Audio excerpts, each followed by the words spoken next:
안녕하세요. 오늘의 뉴스레터에 오신 걸 환영합니다. 8조 8영억 원으로 단군 이래 가장 많은 돈을 투자한 무기 개발 사업으로 꼽히는 KF-21. 현재 최선을 다해 양산을 준비 중인 이 전투기는 한국이 독자 개발한 초음속 전투기로 흔히 4.5세대 전투기로 부릅니다. 그런데 4세대면 4세대지 4.5세대 전투기는 무슨 의미일까요? 보통 전투기를 세대별로 구분하는데 이는 2차 세계대전 말부터 등장하기 시작한 제트 전투기의 발전 과정을 분류하는 방법입니다. 1세대는 한국전쟁 포함 1950년대까지 활약했는데 대부분 레이더가 없고 아음속 초속 0미즈, 270미즈의 자유낙하 폭탄을 투하하고 탄띠로 이어진 기관총을 쐈습니다. 그러니까 전투기가 공격하는 것이 아니라 전투기에 탑승한 병사가 기관총을 쏴 적군을 상대한 것이죠.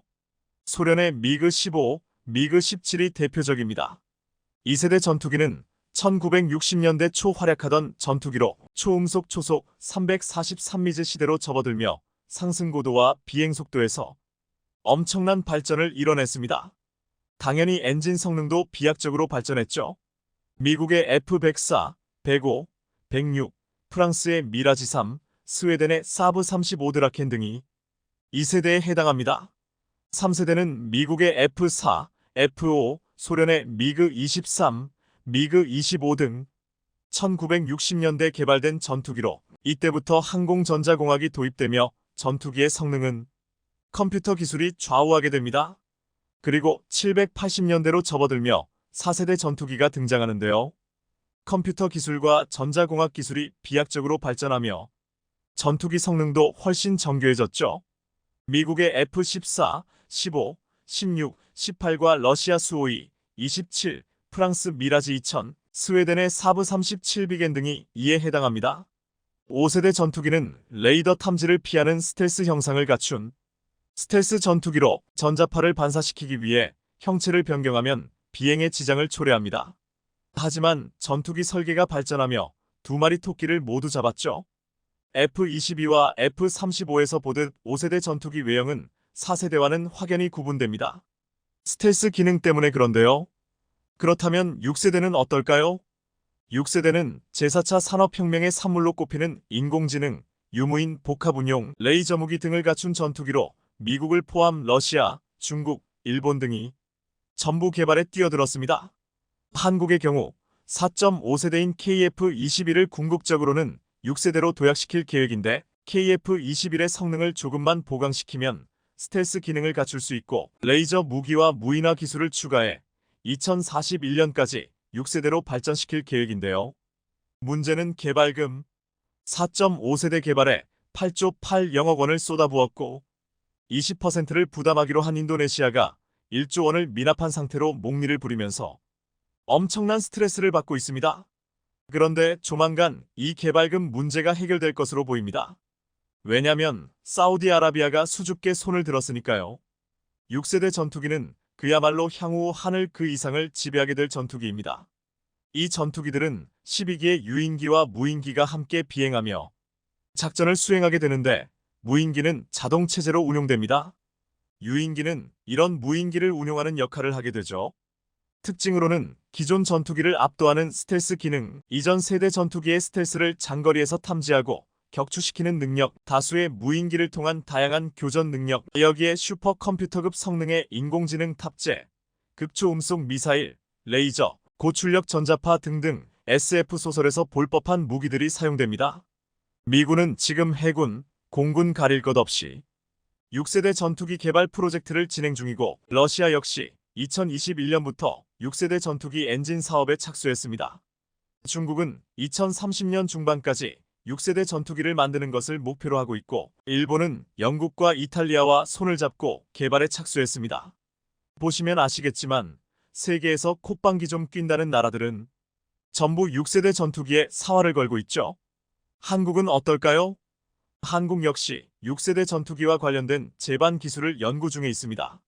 일단 4.5세대로 분류된 KF-21 역시 6세대 전투 운용 방식인 무인기, 레이저, 무기 등을 탑재하는 것을 목표로 하고 있는데요. 2030년대 중반 즈음 전투기에 인공지능 기술을 적용, 인공지능이 조종사에게 회피 기동 거리나 속도, 방향에 관한 정보를 제공하게 되며 2045년 이후엔 자유의지와 인간, 일영명의 능력을 가진 인공지능이 무인기를 단독 조종할 수 있을 것으로 전망됩니다. 2021년 공군본부는 유무인 전투임무기 복합체계 임무효과 분석 및 한국형 차세대 전투임무기 구축 방안 연구 용역을 발주하기도 했습니다. 하지만 이제 시제기 비행이 완료되고 곧 양산을 앞둔 시점에 인도네시아가 발목을 잡고 있습니다. 최초 1조 7영억 원가량의 개발비를 분담하기로 한 인도네시아가 국내 사정을 이유로 분담금 납부를 차일피일 미루면서 지금 현재까지도 1조 원을 미납한 상황인데, 설상가상으로 며칠 전에는 인도네시아 기술자들이 내부 자료를 USB로 담아 유출하다 적발되는 사고까지 터졌습니다. 그래서 일각에서는 미납금도 받지 못했는데 무슨 6세대 개발이냐는 반응이 따르는 것도 사실입니다.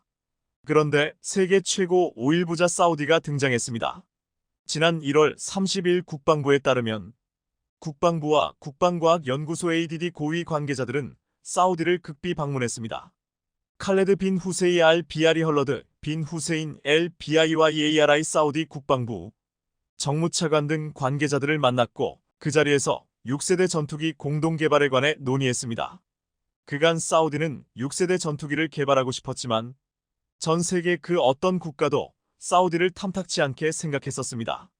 앞선 언급된 영국, 이탈리아, 일본은 작년 말 글로벌 전투항공 프로그램 GCAP 조약에 서명해 공동으로 6세대 개발에 나섰는데 사우디가 돈 싸들고 가겠다며 이 프로그램에 참여하고 싶다고 여러 차례 의사를 밝혔습니다. 작년 7월에는 무함마드 빈 살만 알 사우드 왕세자가 기시다 후미오 일본 총리와 만나 이러한 뜻을 전달하기도 했으나 결과는 문전박대. 일본은 이미 작업이 많이 완료된 데다 2035년까지 프로젝트를 마무리하는 일정이 빡빡하다며 사실상 사우디를 거절했습니다. 이런 사우디를 공략하고자 우리 정부는 6세대 전투기 개념 계획을 제시한 것으로 알려졌습니다. 특히 KF-21을 직접 개발했으니 그 노하우를 바탕으로 개발 기간을 대폭 단축시킬 수 있다는 점을 강조했는데요. 사우디가 긍정적인 반응을 보였기 때문에 조만간 협력이 구체화될 것으로 예상됩니다. 사실 한국이 먼저 이러한 제안을 한 것은 한국에 협력할 국가가 없어서가 아니라 사우디 시장 진출을 위한 전략으로 풀이됩니다.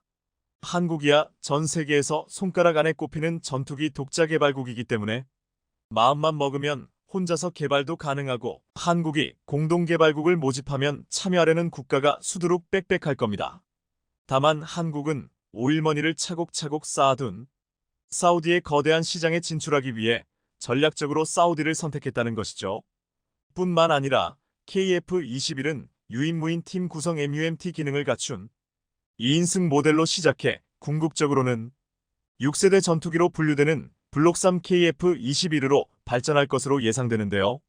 이를 통해 한국은 국제적으로 전투기 개발 분야에서 강화된 입지를 얻을 수 있을 겁니다. 물론 아직 협력이 구체화된 것은 아니고 사우디가 한국 담당자들을 불러 논의한 것에 불과하지만 천리 길도 한 걸음부터라고 조만간 구체적인 협력 방안이 발표될 것으로 예상됩니다. 그런데 며칠 전 사우디에서 또 놀라운 소식이 전해졌습니다. 지난 7일 국방부는 사우디의 중거리 지대공 요격 미사일 천궁1을 32억 달러 한화로 4조 원어치 수출하기로 하는 초대형 방산 계약을 체결했다고 밝혔습니다. 한국판 패트리어트라고도 불리는 대공 방어 체계인 천궁은 항공기 및 지상에서 발사된 탄도 미사일을 찾아내 요격하는 첨단 방어 무기 체계입니다. 사실 사우디가 한국에 천궁을 수입할 것이다라는 예상은 벌써 5년 전인 2019년부터 제기됐습니다. 그해 9월 14일 새벽 전 세계는 큰 충격에 빠졌습니다. 사우디와 각을 세운 예멘 후티 반군이 사우디 동부 아람코의 원유시설 2곳을 드론으로 공격해 시설을 마비시켰으니까요. 이 공격으로 사우디의 석유 생산 규모가 일시적으로 반토막 나기도 했었죠. 시가 200만원짜리 드론 10대가 세계 최대 석유 생산국의 석유 생산을 마비시키면서 전 세계적으로 드론의 무서움이 제기되기 시작했습니다.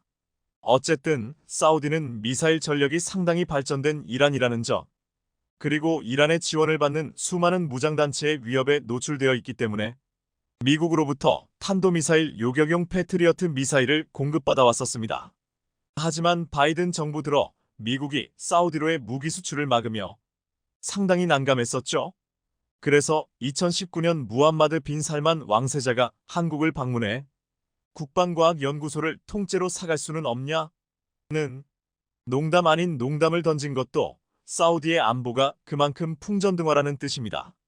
이에 작년 6월 하미드 아라무리 사우디군 총참모부 참모장 등 사우디 대표단이 방한해 공군 미사일방어사령부와 예하 첨궁부대를 방문하기도 했죠. 결국 7개월이 지나서야 4조 원이라는 큰 금액을 투자해 첨궁을 수입하기로 했는데요. 아마 첨궁을 시작으로 한국과 사우디의 국방협력은 속도를 낼 것으로 보입니다. 일각에서는 후티 반군과 헤즈볼라 등의 군사충돌로 안보를 위협받는 사우디가 첨궁을 시작으로 당장 전력화가 가능한 FA-50 그리고 KF-21까지 도입할 것이라고 관측하기도 하죠. KAI 한국항공우주산업 역시 6세대 전투기 등의 개발을 위해 연구개발 투자 규모를 2027년까지 1조 5,000억 원, 2028만 2032년에는 3조 원, 2033년 이후론 연간 매출의 510%까지 키워나갈 예정이라고 밝힌 만큼 대한민국의 6세대 전투기의 윤곽을 확인할 수 있을 것이고 이 개발에 사우디의 상당한 지원이 있을 것으로 조심스레 예측해봅니다. 6세대 전투기는 마 6초속 240미지의 속도로 한반도 전역에 7분 안에 도달할 수 있으며 적 군사시설과 전투기를 레이저로 실시간으로 신속 파괴할 수 있습니다. 탄도탄이 발사된 경우 강력한 레이저를 이용해 상승 단계에서 요격할 수 있죠. 전 세계 모든 강대국이 6세대 전투기 개발이 박차를 가하는 만큼 우리 역시 발 빠르게 움직일 필요가 있을 것 같습니다. 여기에 사우디아라비아가 도움이 된다면 그 속도는 더욱 빨라질 수 있겠죠. 한국의 경전투기 FA-50에 대한 구매 요청이 물밀듯 들어오고 있습니다.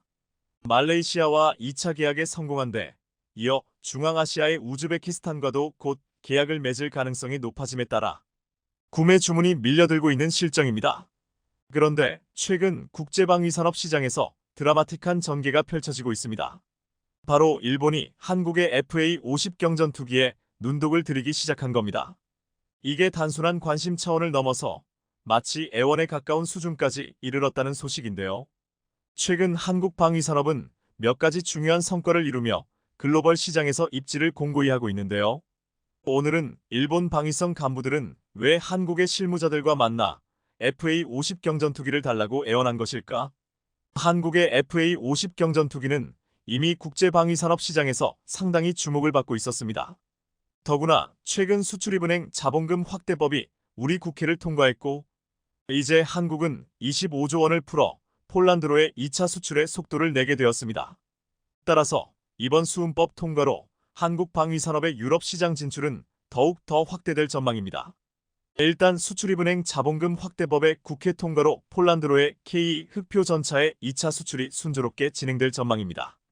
이로써 현대로템은 K 흑표 전차 2차 수출 물량인 320대를 폴란드로 수출할 수 있게 되었습니다. 한국 방위산업의 기술력과 경쟁력이 유럽에서도 인정받고 있음을 의미합니다. 이미 FA-50을 구매해 운용하고 있는 말레이시아의 경우 최근 추가로 18대를 더 구매해 말레이시아는 FA-50을 총 36대까지 구매하는 나라가 되었습니다. 한국항공우주산업 KAI는 지난해 5월 말레이시아 랑카위에서 열린 리마 LIMA 2023 행사장에서 말레이시아 정부와 FA-50 18대를 추가 수출하는 최종 계약식을 진행했습니다. 그런가 하면 우즈베키스탄도 FA-50에 관심을 보이고 있습니다. 한국과 우즈벡의 협상은 이제 사양을 구체적으로 설명해달라고 요청하는 단계인 TAA 단계까지 와 있는 것으로 알려져 있습니다. 중앙아시아 국가들은 그동안 러시아의 입김이 세서 YAK-130이라는 러시아제 훈련기를 운용해왔지만 우즈베키스탄은 2000년대 초부터 한국의 FA-50에 대해 관심이 많았지만 미국이 구매 허가를 내주지 않았습니다. 러시아나 중국으로 기술이 유출될 가능성이 크기 때문이었습니다. 그런데 최근 중국이 우즈베키스탄에 경제 협력은 물론 군사 협력까지 할 움직임을 보이자 우즈베키스탄은 14대의 FA-50 경공격기를 사고 싶어하는 것으로 알려졌는데요. 우즈벡을 비롯한 중앙아시아 국가들과 페루 등은 기존의 러시아제 경공격기를 사용해 왔는데 이제 노후화된 경공격기를 대체하면서 러시아제의 대안으로 한국의 FA-50을 찾고 있는데요. FA-50은 러시아제 경공격기의 훌륭한 대안일 뿐 아니라 가성비 등 모든 면에서 우수하기 때문입니다. 중요한 발판을 마련하게 될 것입니다. 이처럼 FA-50을 필요로 하는 나라들이 많아지자 최근 불가리아의 라데프 대통령은 한국이 폴란드에 수출한 전투기 FA-50이나 K 전차에 관심이 많다. 방위산업 분야에서 한국과 적극적으로 협력하기를 희망한다며 적극적으로 한국 방산에 대한 관심을 표명했습니다. 불가리아와 같은 새로운 시장의 관심은 한국 방위산업의 성장 잠재력을 더욱 부각시킬 것으로 보이는데요. 이런 상황에서 예상치 못했던 일이 일어났습니다. 2023년부터 일본 방위성 간부들이 한국의 FA-50을 눈여겨보다 결국 싱가포르 에어쇼 직전에 한국 실무자들을 만나 FA-50에 대한 정보를 요청하며 이미 KAI의 실무자들과 2차례나 미팅을 가졌다는 사실이 밝혀진 겁니다. 이것은 일본이 자국의 차기 고등훈련기 사업에 FA-50을 고려하고 있다는 것을 시사하는 것으로 일본이 한국의 경공격기에 관심을 보이며 우리 실무자들을 직접 만나고 싶다고 먼저 요청한 것은 처음 있는 일이라 더욱 안팎의 관심을 모았습니다. 일본은 지금까지 고등훈련기 교체 사업을 하면서 이탈리아의 M346을 주요 후보에 올려놓고 있었습니다. 그런데 갑자기 유럽에서 한국의 FA-50에 대해 동남아는 물론 유럽에서까지 주문이 폭주하자 한국을 눈여겨보게 된 것으로 보입니다. 원래 일본 고등훈련기 교체 사업의 주요 후보는 이탈리아의 M346과 미국 보잉사의 T7이었습니다. 현재 일본은 영국, 이탈리아와 차세대 전투기 개발 협력을 하고 있기 때문에 하지만 미국 보잉사의 경우 최근 공중에서 여객기의 본체가 뜯겨나가는 등 부실 제작이 문제가 되면서 신뢰감이 많이 떨어지고 있는 게 사실입니다. 그래서 이탈리아의 M346이 주요 후보에 올라 있지만 한국의 FA-50에 대해 호평이 이어지자 자신들의 훈련기 교체 사업 프로젝트의 후보로 한국도 참여해달라고 먼저 손을 내민 것입니다. 일본은 2011년부터 우리의 T-50에 대해 관심이 있었으면서 관심 없는 채 해왔습니다. 하지만 10여 년의 세월이 흐른 지금 더 이상 한국의 FA-50은 무시할 수 없게 된 것입니다. 그런데 이 점이 궁금해집니다.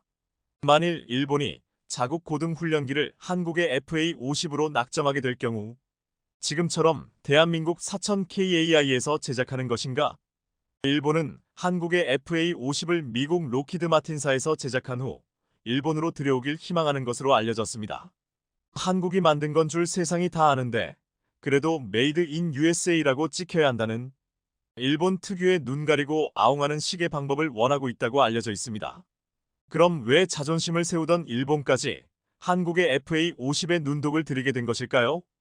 첫 번째 이유는 FA-50이 동일한 플랫폼으로 훈련기와 전투기를 병행할 수 있는 세계 유일의 기종이기 때문입니다. FA-50은 대한민국 공군을 비롯해 필리핀, 인도네시아, 태국, 말레이시아, 폴란드, 이라크 등 이미 동남아시아와 유럽, 중동에서 200여 대가 운용 중인 훈련기이자 전투기입니다. FA-50은 2000년대 초반 국산 초음속 훈련기 T-50을 토대로 전술 능력을 더해 경공격기로 개발되었습니다. 평상시에는 훈련기로 운용하다 유사시에는 즉각 전투기로 임무를 전환해 수행할 수 있도록 제작되었고 이러한 멀티롤 항공기로서의 장점은 공군 전력에 큰 예산을 투입하지 않는 국가들일수록 큰 매력으로 다가올 수밖에 없습니다. 더구나 북한과 군사분 개선을 사이에 두고 대치 중인 한국은 T-50 계열 항공기를 20년 가까이 운용함으로써 검증을 마쳤고 한국 공군이 2013년 최초 비행 이후 약 10년 만인 지난해 10월 FA-50은 10만 시간 무사고 비행 기록을 달성한 바 있습니다. 총 비행거리가 5,500만 km로 지구에서 달까지 거리의 약 140배에 달했습니다. FA-50 도입을 검토하던 국가의 실사단이 한국을 찾았을 때 통상적인 임무 수행을 위해 FA-50이 쉴 새 없이 이륙하는 모습을 보고 비상 상황에 따른 긴급 발진인 스크램블이 걸린 거냐며 놀라 물었다는 일화도 유명합니다. FA-50은 한때 천덕꾸러기 취급을 받기도 했습니다.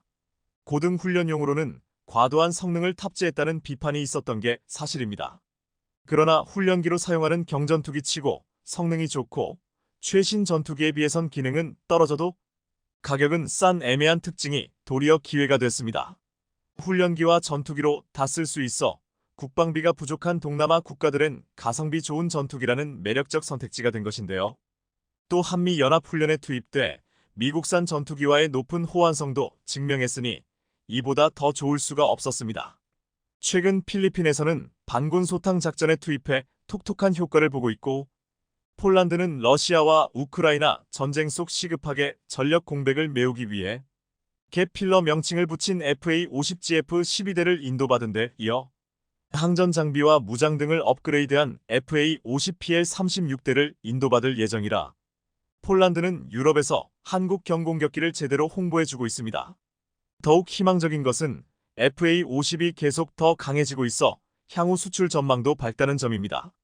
FA-50은 전 세계 항공기 발전 추세에 맞춰 레이저 유도 폭탄과 타겟팅 포드, 공중급 유시스템 적용 등 작전 수행 능력을 강화하며 항전 장비와 무장 계통 등을 지속적으로 개량 중입니다.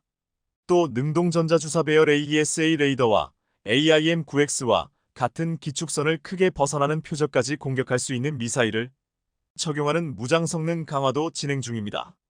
특히 조만간 가시화될 미국 시장은 FA-50을 필두로 한 T-50 계열 수출의 정점이 될 전망입니다.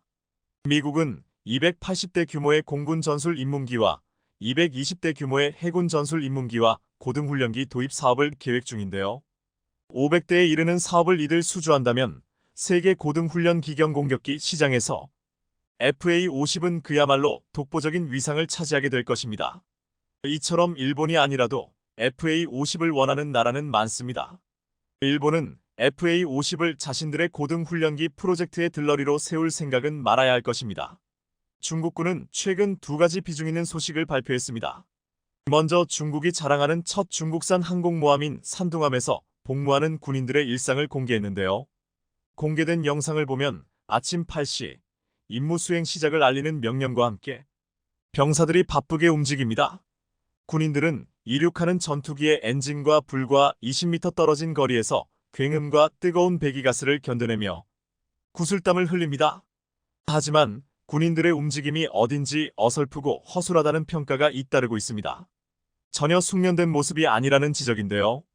가뜩이나 산둥함의 성능이 수준이야라는 비판이 일고 있는 상황에서 미숙한 군인들의 모습까지 공개되자 수준 논란이 더욱 뒷받침되는 모습입니다. 두 번째는 야오닝함이 1년간 개조를 마치고 시범 운항을 하는 장면이었습니다. 공개한 사진들에는 랴오닝함이 전날 예인선 도움을 받아 랴오닝성 다롄 조선소를 나서는 모습이 담겨 있습니다. 지난해 2월 28일 보수와 업그레이드 작업을 위해 조선소에 들어간 지 꼭 1년 만의 항해였습니다. 지난해 외신들은 중국의 랴오닝함을 집중 조명했습니다. 중국이 옛 소련의 미완성 항모를 구입해서 겨우겨우 개조해 만든 그러니까 거의 퇴물로 평가되던 랴오닝함이 대대적인 수리 공사를 받고 있다는 점 때문이었습니다. 중국으로 온 지 얼마 되지도 않아 수리를 받아야 한다니 의아했던 것입니다. 하지만 이미 2021년부터 랴오닝함의 별명은 떠다니는 관이었습니다. 2021년 미국 전문 매체인 내셔널 인터레스트는 세계 5대 최악의 항공모함을 선정해 발표했는데 중국의 랴오닝함이 이 중 하나로 꼽혀 굴욕을 당했던 겁니다. 당시 세계 5대 최악의 항공모함에 꼽힌 항모들은 태국의 차크리 나루벳, 러시아의 쿠즈네초프급, 미국의 2차 대전의 레인저급 항공모함, 일본의 시나노급, 그리고 중국의 랴오닝함이었습니다. 랴오닝함이 최악의 항공모함으로 선정된 이유는 구입 단계에서부터 취역과 동시에 전력 계통에 장애가 발생해 취역 후 몇 년이나 수리와 공사를 받아야 했고 지금까지도 개선 여부가 불투명하다는 이유였습니다. 그러다 결국 다롄 조선소에서 대대적으로 수리를 하는 모습이 포착됐는데 최근 수리를 마치고 시운전에 들어간 것입니다. 군사 전문가들은 랴오닝함이 시운전을 마친 뒤 훈련용 항모에서 전투용 항모로 바뀔 것이라고 예견하고 있습니다. 그런데 이번에 공개한 랴오닝함의 비행갑판에는 차세대 스텔스 전투기 J-35와 J-15, 함재기 실물 크기의 모형도 목격됐습니다. 이것을 두고 익명을 요구한 전문가는 중국 관영 영자지 글로벌타임스에 1년에 걸친 개조 작업은 랴오닝함의 단순한 유지 보수가 아닌 복잡한 업그레이드가 적용됐음을 의미한다. 제35 모형이 등장한 것은 랴오닝함 함재기 편대에 이 기종이 추가될 가능성이 있음을 나타낸다고 말했습니다. 랴오닝함뿐 아니라 중국의 두 번째와 세 번째 항모인 산둥함과 푸젠함에도 제35가 탑재될 것으로 예상되고 있는데요. 하지만 여기에서 눈여겨볼 점은 함재기를 모형으로 대체하고 있다는 점입니다. 전투용인데 모형 함재기를 공개했다는 것은 여전히 사출에 문제가 있다는 것을 말해주는 것으로 사실 유명무실한 항모라고 볼 수 있는데요.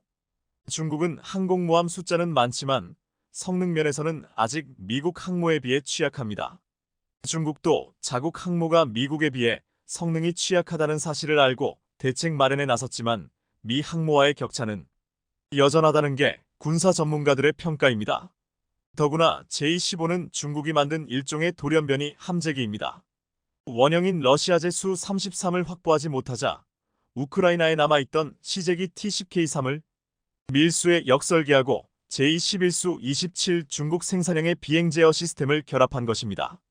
이 같은 출생의 비밀 탓에 제-15 배치 초기부터 비행 안정성에 있어서 심각한 문제가 여러 차례 드러났습니다. 결국 중국은 최근까지도 이 전투기의 결함을 수정하는 데 많은 공을 들이고 있는 것으로 알려졌습니다. 절치부심 끝에 중국은 최근 제-15의 레이더와 전자장비가 신형으로 교체했고 미국 그라울러와 비슷한 전자전기 파생형도 만들었습니다. 하지만 제-15가 아무리 개량된다 해도 전투행동 반경을 빼놓고 보면 전체 성능에서 미국 FA-18EF보다 우위라고 보기는 어렵습니다. 이런 배경에서 제-15를 운용하는 중국의 STOBAR 단거리 이함 및 강제 착함 방식의 항공모함인 랴오닝함과 산둥함은 미국 정규 항모보다 절대적 열세로 평가받고 있습니다. 반면 2022년부터 해외에서 전개되는 미국의 항공모함 전단에는 현존하는 최강 함재 전투기 F-35C가 한 개 비행대씩 편제되고 있습니다. 현재 주력 함재 전투기 FA-18EF가 4.5세대 모델인 것에 비해 F-35C는 5세대 스텔스 전투기로서 모든 면에서 기존 모델을 압도하는 강력한 성능을 갖춰 중국의 부러움을 사고 있습니다. FA-18EF의 전투행동 반경이 최대 722km인데 비해 F-35C는 1100km에 달합니다. 함재기의 전투행동 반경이 넓을수록 항모 전단의 타격 범위도 커집니다. 게다가 F-35C는 공중급유가 가능해 중국 대함 탄도미사일 사정권 밖에서 중국 연안을 타격하는 것도 가능하기에 중국이 두려워하는 스텔스 전투기라 불리는 것인데요. F-35C는 전투기 방공 구축함 레이더에 탐지되지 않은 채 중국 항모의 지근거리까지 접근할 수 있는 강력한 스텔스 성능을 갖추고 있습니다. 특히 F-35C에 탑재된 고성능 AN, APG-81 능동형 전자주사식 위상 배열의 ESA 레이더는 최첨단 저피탐 LPI 설계가 적용됐습니다. 이 레이더로 중국 전투기 군함을 조준해도 상대방이 알아채기 매우 어렵습니다. 중국 항모 전단이 인지하기도 전에 몰래 접근해 치명타를 날리고 유유히 빠져나올 수 있다는 의미입니다. 심지어 전문가들은 미국 링컨 항모 전단에 배속된 F-35C 전투기 12대만 동원해도 중국 항모 전단 방공망을 뚫고 들어가 치명타를 날리는 것이 가능하다고 이야기합니다. 미중 함재기의 역량이 이렇게 차이가 나는 이유는 일단 중국 함재기의 출격 횟수가 미국 항모의 6분의 1에 불과하기 때문입니다. 미국 항모는 증기나 전자기를 이용해 시속 250km 이상으로 급가속하는 캐터펄트 발사기를 사용하고 그 덕분에 남중국해에 순환 배치되는 레이건함은 함재기 최대 이륙 중량이 45T에 이릅니다. 반면 중국 산둥함 함재기의 최대 이륙 중량은 28T 정도입니다. 연료와 무장이 줄면 작전 반경이 짧아지고 전투력도 떨어집니다. 항모 전투력을 가늠하는 척도인 출격 횟수 측면에서 중국은 뚜렷한 한계가 있습니다. 산둥함은 하루 평균 20회 정도 전투기를 출격시켰다고 하는데 미국 니미츠함의 하루 평균 출격 횟수가 120회 정도입니다. 중국은 6분의 1에 불과하니 출격 횟수만 보면 거의 초등학생과 대학생 수준의 격차라고 볼 수 있습니다. 재래식 동력도 문제입니다. 산둥함은 자체 연료로 항해할 수 있는 기간이 15일 정도에 불과해서 오가는 데 들어가는 연료량을 감안하면 실제 작전 기간은 7일 전후입니다. 반면 미국의 핵추진 항모는 이론적으로 수년 동안 연료 보급 없이 항해할 수 있습니다. 그래서 중국 항모는 항모 전단 뒤에 보급함이 따라다닙니다. 랴오닝호는 작년 12월 괌 해역 훈련을 할 때 보급함으로부터 4번 기름을 보급받았다는 사실은 유명한 이야기입니다. 중국은 이런 문제를 해결하기 위해 랴오닝함을 대대적으로 보수했다고 하는데요. 하지만 시작부터 구닥다리를 주워다가 만들었으니 대대적으로 개조를 했다고 한들 실전에서 제대로 된 성능이 나올 리 없습니다. 중국 항공모함과 전투기가 대구력을 맛보는 동안 반면 한국은 태국에서 엄청난 소식을 전해왔다. 태국 공군은 코랍 103 비행대대의 F-16을 대체할 새로운 전투기 12대를 조달하는 프로젝트를 진행 중인데요.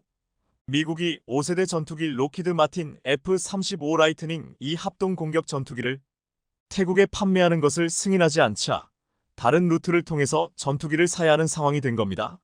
이런 태국의 상황을 잘 아는 한국의 KAI는 태국 공군의 구형 F-16 대체 전투기로 대한민국의 KF-21 보람의 전투기를 제안했습니다.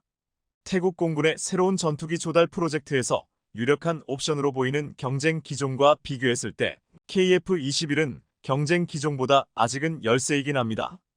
KF-21은 현재 프로토타입만 개발 중인 유일한 전투기니까 말입니다. 다른 후보들은 미국 보잉 F-15EX 이글 이 전투기, 로키드 마틴 F-16CD 블록 70-72 전투기, 스웨덴 사브 그리펜 EF 전투기 등이 있는데요. 이들은 모두 생산 준비된 기종입니다. 하지만 자세히 살펴보면 한국이 가장 좋은 조건을 가지고 있습니다. 일단 KAI는 태국 공군에 약 6,500만 달러의 가격으로 KF-21 전투기를 제공할 수 있다고 제시했습니다. 경쟁자들에 비해 아주 좋은 가격입니다. 또한 다소 라팔 전투기가 후보로 떠오를 수도 있지만 프랑스제 전투기는 경공격기를 제외하고 아직까지 태국에 도입된 적이 없습니다.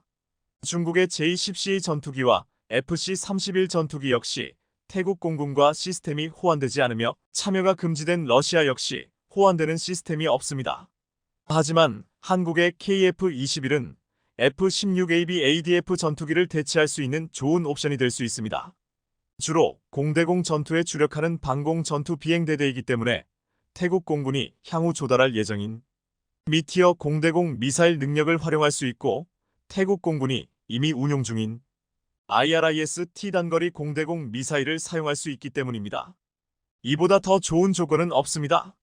더구나 KAI는 태국 공군 T-50TH 골든이글과 마찬가지로 요구에 따라 기술 이전을 제공할 수 있다는 옵션도 넣었습니다. 태국 공군은 새로운 전투기 기종 선정을 위한 위원회를 구성한 것으로 알려졌는데요. 과연 태국이 최종 KF-21을 선택할지 귀추가 주목됩니다. 대한민국의 항공기술 발전에 관하여 우리 국민들도 변화를 체감하고 있지만 무엇보다도 한반도 주변 적국들의 반응이 점차 달라지고 있는데요. 대한민국을 위협하는 잠재적인 적국들은 KF-21 전투기의 기술 발전에 대하여 시기와 질투 및 열등감은 물론 어떻게 한국이 이 정도까지 성장할 수 있었는지 도저히 이해할 수 없다는 반응입니다. 그중 가장 격한 반응을 보인 건 바로 중국인데요.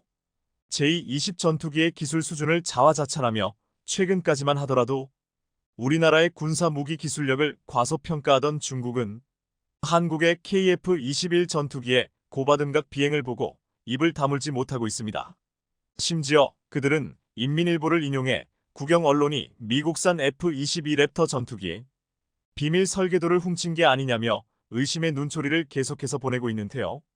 이런 반응은 비단 중국만이 아닙니다.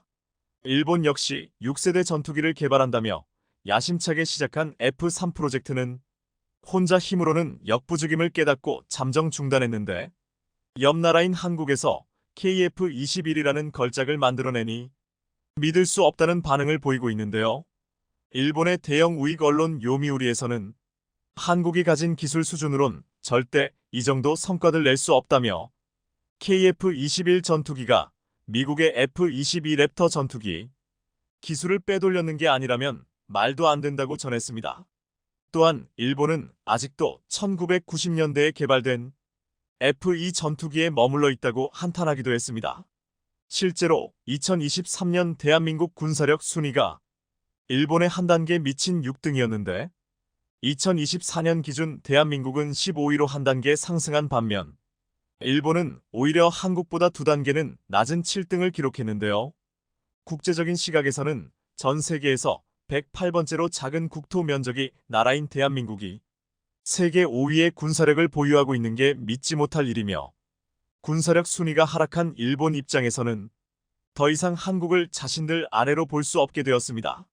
불과 20년 만에 자랑스러운 대한민국이 KF-21이라는 초음속 비행 이후 세계적으로 괄목할 만한 전투기 성과를 선보인 지 얼마 지나지도 않아 스텔스 형태의 항공기 설계는 물론 설계된 항공기의 레이더 반사 면적 RCS를 대폭 감소시킬 수 있는 적 레이더 차단 메타물질 시뮬레이션 능력까지 등시에 갖추는데 성공했습니다.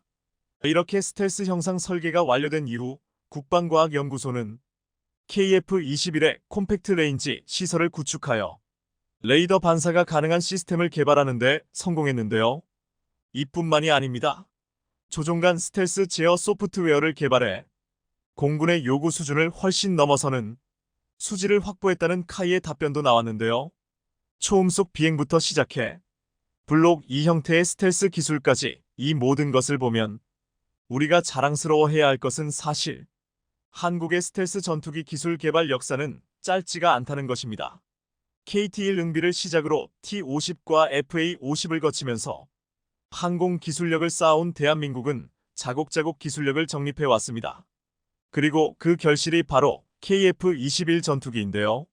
한국은 국방부와 공군, 해군, 그리고 국방부 연구 전문가들이 모여 한국적 상황에 적합한 스텔스 항공 체계 연구를 비밀리에 연구하기 시작했습니다.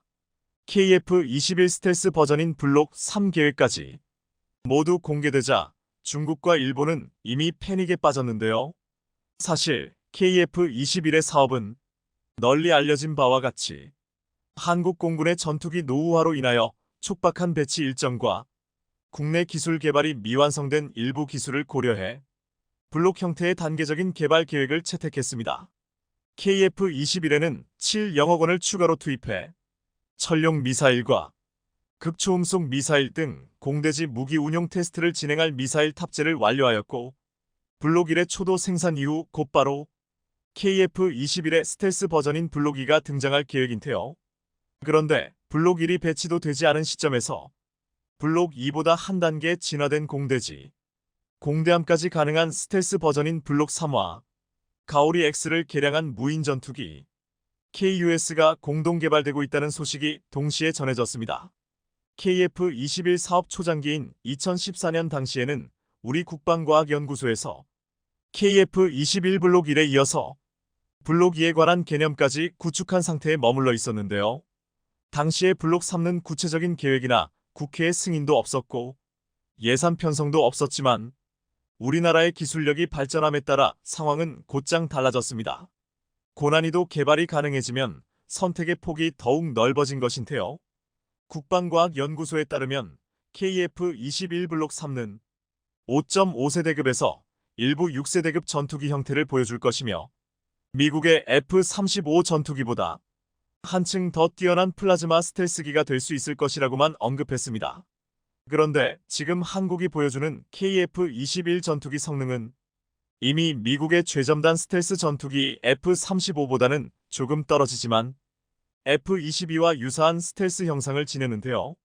F-22는 록히드 마틴과 보잉이 제작한 미국 공군의 5세대 스텔스 전투기입니다. 록히드 마틴은 F-22 제작의 주 계약 업체로서 대부분의 기체의 무기 시스템 최종 조립을 맡았고 프로그램 파트너인 보잉은 날개, 기체 항공전자 장지의 통합훈련 시스템을 담당했습니다. 1997년 첫 비행 후 20여 년이 지난 지금도 세계 최고 수준을 자랑하는 스텔스 전투기인데요. 스텔스 성능의 민첩한 기동성과 테이터 링크 등 막강한 공중전 능력을 확보하고 있습니다. KF-21 전투기를 해외에선 미니 랩터라고 불릴 만큼 유사한 형상을 지녔고 이는 처음부터 스텔스 전투기를 염두에 둔 우리 연구진들의 노력이 있었기 때문인데요. 보통 최첨단 무기의 기술 개발 기간만 최소 510년 이상이 소요되는 경우가 허다합니다. 경우에 따라서는 10년을 물쩍 넘기는 일도 다반사인데요. 지금부터 개발 계획을 만들고 실제 개발을 시작해야만 2030년대에 본격적으로 블록 3 개발 사업을 시작할 수 있다는 이야기지만 이미 한국은 기술 개발을 거저 스텔스 실증력을 입증해 왔습니다. 현재 한국은 스텔스 무인 전투기 개발 사업을 활용해 KF-21의 블록 3화 무인 전투기 모두에 사용할 수 있는 내장형 장비들 F-35에 내장된 장비보다 더욱 연식이 뛰어난 매립형 전자광학 조준 장비 등 다양한 스텔스 기반 기술 개발을 국산화에 성공했고 마침내 필수 부품들까지 습득하고 있습니다. KF-21은 라팔과 유로파이터와 다르게 처음부터 스텔스 전투기로 진화할 수 있도록 설계가 도입된 것은 물론 기체 구조물 상당 부분에 레이더 흡수 구조재 RAS 기술을 적극 적용해 사용하고 있다는 점도 6세대급 항공장비 개발에 많은 기여를 하고 있는데요. 알 그대로 스텔스 전투기 개발을 위한 전초전인 겁니다. 또한 일반적으로 잘 알려지지 않은 국산 스텔스 기술도 대거 도입되었는데요. 보통 전투기의 스텔스 성능을 좌우하는 것으로 스텔스 형상 설계를 많은 분들이 꼽습니다. 그런데 스텔스의 성능을 깎아먹는 더 큰 요인들은 따로 있는데요. 스텔스 성능을 경감시키는 요소에는 노출된 엔진 블레이드가 스텔스 성능을 가장 크게 떨어뜨리는 것으로 나타났고 다음으로 전투기를 덮는 각 구조물을 연결하는 수많은 리베이가 문제이며 마지막으로 동체를 일자형으로 이어 붙이는 재래식 방식의 스텔스 형태를 비효율적이게 만듭니다. 그래서 KF-21의 경우 지그재그 모양으로 이어부리는 방식을 적용했는데요. 현재보다 미래가 더 기대되는 KF-21은 우리나라의 기술력의 결정체라고 봐도 무방하며 세계 군사력 5위의 대한민국은 이제 어떤 나라도 무시할 수 없을 것입니다. 시청해주셔서 감사합니다.